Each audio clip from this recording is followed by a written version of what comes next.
आज या वारीला निरोप देण्यासाठी उपस्थित असलेले आपल्या जिल्ह्याचे कर्तव्यदक्ष एसपी साहेब, इथे सगळे पदाधिकारी आहेत.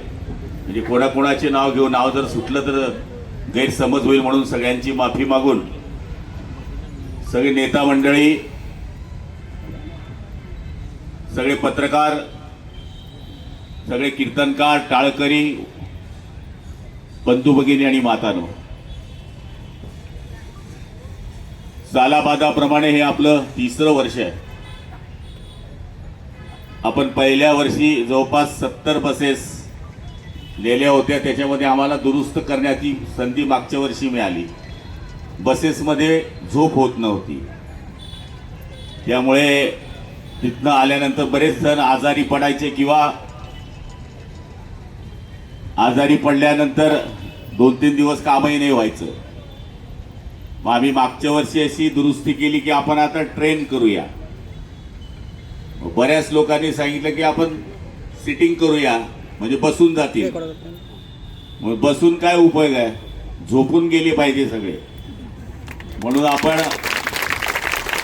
मागच्या वर्षी ट्रेन केली, यावर्षी ट्रेन केली, पण तरी मागणी काही कमी होत नाहीये.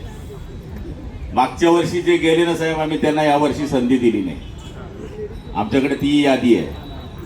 त्यामुळे काय काय म्हणता, या वरिष्ठ ली गया, पुढला वरिष्ठ नाही ली जाई रे, या वरिष्ठ लई घ्या, पुढला वरिष्ठ नाही लई जाई ना. पण प्रत्येकाचं दर्शन व्हावं ही आमची इच्छा आहे. एक वेळेस झालं तर दुसऱ्या वेळेस दुसऱ्याचं व्हावं, तिसऱ्या वेळेस तिसऱ्याचं व्हावं.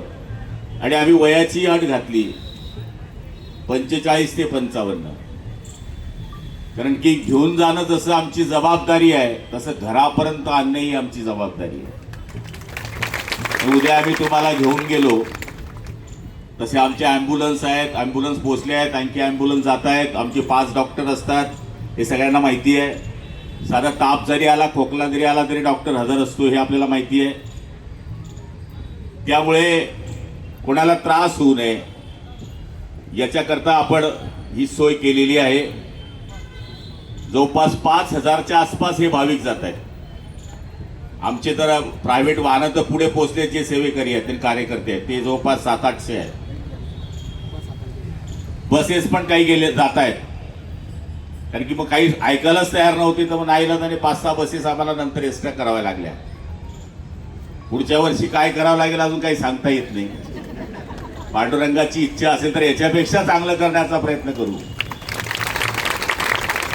आम्ही तर ठरवलंय की असे काय सिनियर सिटीजन पकडायचे की त्यांना एखाद्या वेळेस विमानाने न्यावं लागलं तरी चालेल, पण ती देवाची इच्छा असेल तर देवाशिवाय हे दर्शन होत नाही. मी गडावरचा अनुभव सांगतो. मी एक वेळेस, तुम्हाला माहिती आहे, मी गडावरचा पायी जाणारा कार्यकर्ता आहे. वडीला मी गडावर पायी जायचो, पण आता ह्या क्षेत्रात आल्यामुळं मी आमदार असतानाही पायी गेलो. गडावर 10 वाजेपर्यंत दर्शन होतं. मी एक वेळेस जवळपास 9:30च्या आसपास वरती गडावर पोहोचत होतो. तिकडचे पुजारी खाली येत होते, पाऊस चालू होता. पुजारी मला पूर्ण ओळखतात, म्हणजे गडावरचं प्रत्येक दुकानदारही ओळखतो की हा पाळदीचा गुलाबराव आहे. तर महाराजांनी ते म्हणले, तुम्ही कुठे जाताय? म्हणलं वरती जातोय. नाही म्हणले, जाऊ नाही शकत, दरड पडली आहे, वापस व्हा. नाईलाजाने मला वापस यावं लागलं. एक वेळेस असं झालं की 10:30च्या आसपास मी गडावर पोहोचणार होतो. त्यावेळेस बाहेरून दर्शन घेता येतं, जर घर बंद असला तरी आसारी आहेत, त्याच्यातून ते दिसतं आपल्याला पूर्ण की आईचं दर्शन होतं. तर म्हणलं आपण बाहेरून दर्शन घेऊ. मी वरती जायला लागलो, वरती गेलो. त्या दिवशी मंदिराची साफसफाई चालू होती म्हणून मंदिर उघडं होतं. म्हणजे ज्यावेळेस देवाच्या मनात असेल त्यावेळेस वारी घडते. 16 साली मी आमदार होतो. पंढरपूरला नेहमी मी जातो. 35 वर्ष झाला मी अखंड पंढरपूर जातो. मी पायी नाही जात, पण गाडीवर 100% जातो. बोचकं धरलेली म्हातारी होती. आमदार असल्यामुळे एक पोलीस जारी जो संरक्षण असतं ती, आणि पंढरपूरचे 4-5 तिथले मंदिराचे मंडळी माझ्याबरोबर होती. बोचकं धरलेली म्हातारी म्हणून मी त्याला सरका मंत्री आले, सरका मंत्री आले. मला हसू आलं, म्हणलं मी तर आमदार आहे, म्हातारी मला मंत्री म्हणतीये. मी ज्यावेळेस आतमध्ये गेलो, दर्शन घेऊन बाहेर आलो आणि रेस्ट हाऊसला माझा मुक्काम असतो. मला दिवाकर राव ते त्यावेळेस परिवहन मंत्री होते, त्यांचा फोन आला, म्हणले गुलाबराव निघा, मंत्रिमंडळाचा विस्तार होतोय, तुमचा नंबर लागतोय. आणि मी चौथ्या दिवशी मंत्री झालो, पण ती म्हातारी मला नंतर दिसलीच नाही. म्हणजे हे बघा, तुमच्याकडे किती पैसा आहे, किती अडका आहे, किती गाड्या आहे, किती घोड्या आहे, याच्यापेक्षा तुमचं अधिष्ठान किती मजबूत आहे याच्यावर सगळं अवलंबून आहे. आता या वारीला जात असताना सगळी पथ्य तुम्हाला सांगितली आहे. मी तरी सांगतो की इतकी सुपर व्यवस्था कुठेच नसेल. तुमचं हे फक्त कार्ड सांभाळून ठेवा. एक कार्ड गेलं की तुम्ही गेले, तुमचे घरचे तर आम्हालाच पकडतील. तुमचा सगळ्यांचा विमा काढून ठेवला आहे आम्ही. या कार्डवर तुम्ही फोटो, हे मोबाईलवर आपण काढतो, सेल्फी काढतो, काही करतो, काहीच काढायची गरज नाही, आपोआप तुम्हाला फोटो मिळतील.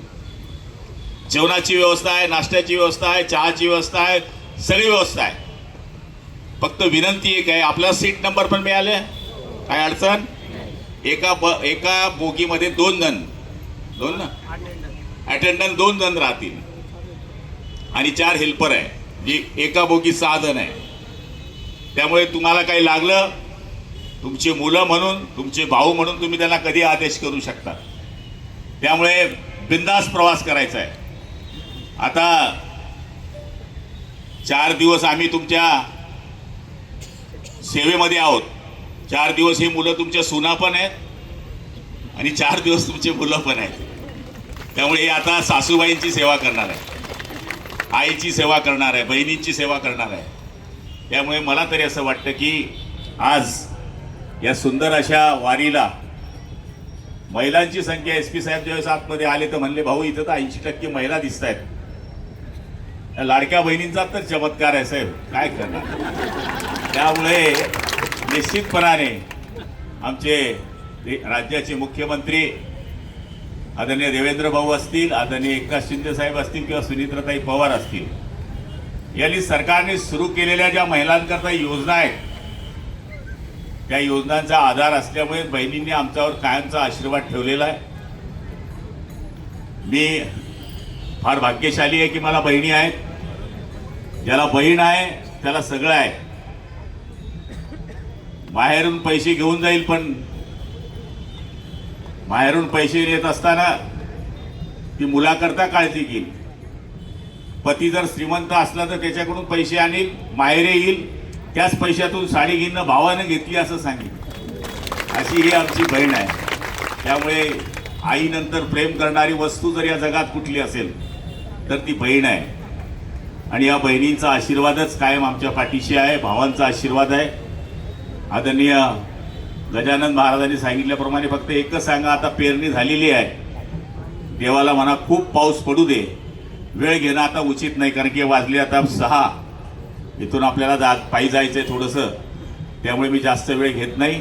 खूप चांगली वारी करा, सगळ्यांकरता या ठिकाणी आनंदाचे दिवस यावे अशी मागणी करा, एवढीच आपल्याला प्रार्थना करतो. वारी